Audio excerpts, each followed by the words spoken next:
All right, Coach, just take a look at the depth chart. In the past, you guys have had cornerbacks like Avery James, who's no longer with the program. You had him listed at linebacker. Now this year, you got Rion Davis, who is recruited as a safety. He's a backup at nickel, and he's also a backup at spur. What do you like with his versatility that you can have him at the two deep at both those positions? Ryan Davis, he's a redshirt freshman. I think the biggest attribute that he has, he can flat out run. Has good length, very athletic, tough. He's still vying for the position there as far as we call it our spur position. Salah McGinty go into the fall as far as our starter. But Ryan's got a lot of skills for him. We'll see he can play a lot of positions. He's going to play a lot of probably special teams is what we hope for him to be in. And we're glad to have him on our team because I think he has a tremendous future ahead of him. We saw Kendall Kuhlman in the spring game. It seems like his knee has recovered quite nicely. What have you seen in him during the spring and being able to get some reps off to the side and get back to that number one position that he had last year, going into the opener? Well, Kendall, just about at the end of the spring ball, got about 100%. He's still not quite totally there. We kind of took it a little bit easy on him and all that. He did get involved in practice, ran some routes in our 7-on-7 drills, 11-on-11 drills and all that. We just kept him away from full contact as far as tackling and doing things of that nature. So he got to get it back into football shape and receiver and catching the ball and doing a lot of things. But we anticipate him to be ready to go this summer. And as we go into the August and rest of the season, he should be 100% and be probably going into it being our top guy. Wesley Scott, losing him is obviously a big loss. Puts a lot of pressure on guys like Jeremy Peters. He's listed at starter at two different spots. What are you looking for some of the other guys to step up? Do you think you have what you need, hopefully by the fall? We're excited about our back end. I think we feel pretty good about our two deep as we go into it. There's still going to be some positions going into the fall camp and doing all those things of that nature, but we got some young guys that hadn't played a lot of football, but we like their talent, we like their skills and all those things. We're going to miss Wesley Scott. We feel good about Peters and Chris Turner as far as probably going into as our starting corners.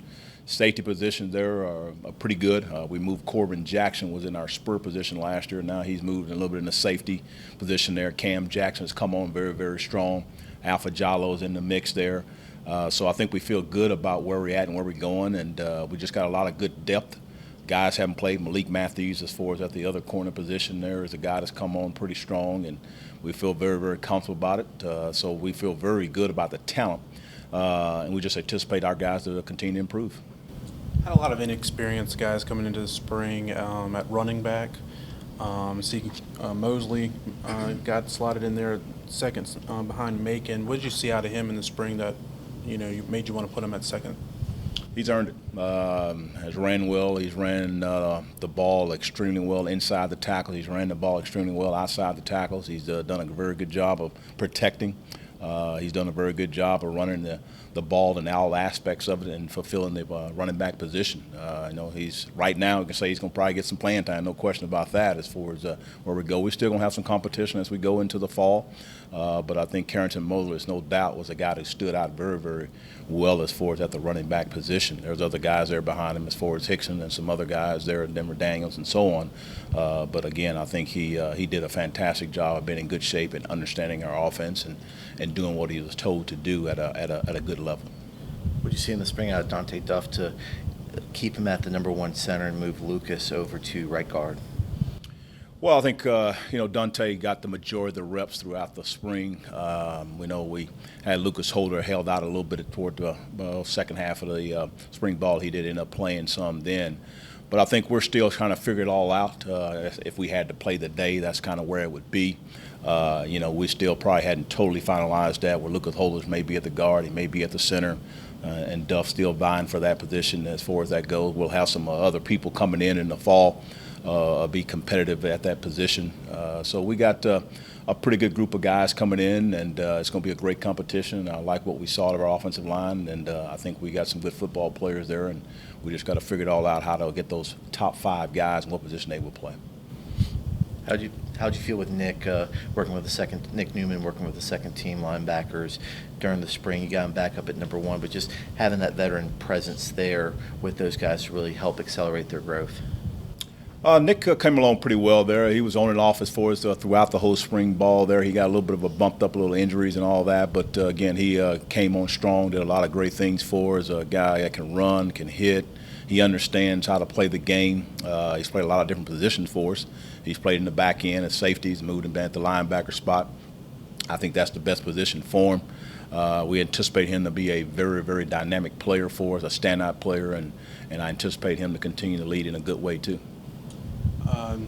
You got Masha, number 1 on the quarterback depth chart. Are you pleased with what you saw out of him and his development this spring? I'm very pleased. He came on pretty strong. Like anybody at 15 practices, there was maybe 2 or 3 that were probably subpar, but I think overall was very, very good. He'll go into it as our number 1 guy unless somebody just comes along and really, really does a fantastic job. But I anticipate him to be our starter as we go into the season. He's earned that. At this point in time, we have the other 2 quarterbacks, and Swanson there and Rudd Urick, they all did some good things of that nature, but they're not up to the standard that we want to be our starting quarterback. Doesn't mean they can't get there as time goes along. But no doubt in our mind that Stephon Marshall right now has done a great job of doing some good things. I got to give a lot of credit here to Joe Daly, our offensive coordinator, our head and our quarterback coach. I think he's done a fantastic job of getting Stephon Marshall improved. Probably just handling the overall offense was one thing, and then 2, I think the need to throw the ball a little bit more consistent. Still needs some improvement on that, but he's improved in a lot of different areas in the intermediate passes and some of the short passing games that we have was being a little bit more accurate at that, and he's improved. So we're very excited about him. He's done a great job there, can run the ball very, very well, can throw the ball well, so we really feel we have a very good dual threat type quarterback. How much work did Erwin DeSources get during the spring? And you said, I think it was the second or third week, that his recovery was on target. And do you expect him to be at 100% by the time fall camp starts? No question. He'll be 100% here if we go here in the summer here when they work out on their own and do all those things of that nature. He'll be ready to go. We just took him real slowly. It wasn't necessary to push things on that nature. So I anticipate him to have a fantastic season. He's excited about his senior year, and I know we feel good about him. Buckshot Calvert, highly recruited quarterback out of high school, coming up. Obviously, he's not on campus yet. You haven't seen him work out or anything here. Where do you see him falling into the mold as far as the quarterback competition and depth chart goes for this season? Well, I think right now we're all trying to get to who's going to be our backup. We go into Stephon Marshall. Hopefully we can find somebody that can push him. We always love competition. He'll have an opportunity as he come in here this summer in August and compete for the job there. So I think right now we're trying to find who is the backup guy who can be battling for that position. Obviously you got Bo Swanson in the mix too. You got 2 true freshmen that are coming in, and I would say probably more likelihood, I can't say it 100%, but you're probably going to have one of those guys will probably redshirt as far as the redshirt freshman, Rudd Urick and Steve Calvert there as far as one of those guys. But again, no decision's been made on that. We're going to probably go all the way through fall camp. It may go all the way 1 or 2 games in the football season, but they're all going to have a great opportunity to compete, and we'll figure out where the best guy is to get that backup position there as far as in Stephon Marshall as a quarterback. How critical was it to get Stephon to the level he was at, so that way you could have a firm number 1 starter and really give him that confidence going into the summer and the fall? I think it's good more for him, number 1, because I think that's great for him to have that great opportunity to run all the plays, and people are looking at him not just from our own offensive side of the ball and the players and the coaches, but also the defensive side, just the team. Seeing him perform, so even our defense going up against him, they can see how he does things and all that nature. And obviously, as coaches have our thoughts and opinions, but it's great for the teammates to know that. And so, I think everybody on the team, coaches and players included, felt very, very good about his performance. Not just the performance as far as what he did physically, but also what he did mentally as far as his preparation in the weight room, preparation there in meetings, and how he carried himself throughout the day and did a tremendous job there moving forward on that. Our captain's going to be for the 2016 season there. There'll be Stephon Marshall, Tanner Hartman, Dexter Robbins, Jawan Wells, and Jeremy Peters. So we got 5 captains that'll be on our team here. Have been selected by our team.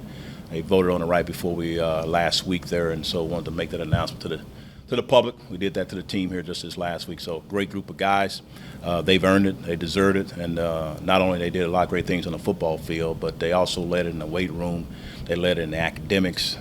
They've also helped it in the outside of things and community service and all those type of things. So I think these 5 young men will be great examples. We really only had one senior, as in Dexter Robbins, and all the other them were underclassmen. But again, I've always talked to our team about everybody's a leader.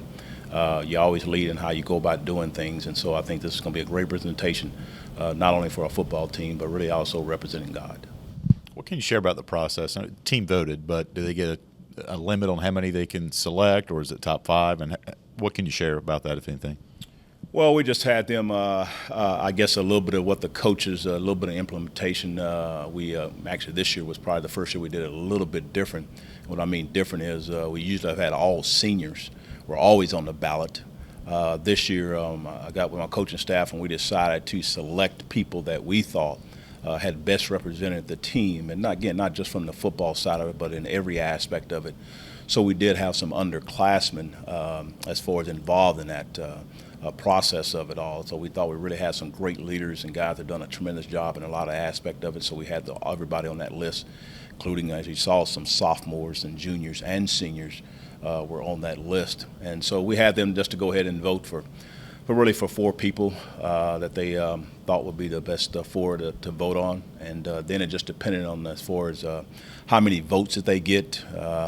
I guess the number was trying to get 4 captains in my own eyes, and as far as the staff, that's pretty much what I've done I've been as a head football coach, is trying to reach 4 as far as on that. And then if the votes calls for us to go for 5 or go for 6, I think 6 might be the max that I would ever go.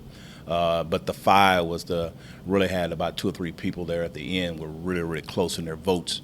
And so we decided to go with 5 at that point in time there. So that's kind of what the process was, and they all voted in this spring. And I thought it was important to get the captains voted in at this time before before summer started, so they can have those people there representing themselves throughout the summer and showing the leaders. But again, I've also exemplified that everybody's a leader. We all got to be able to do our things that we can do individually so that we all can be better as a football team.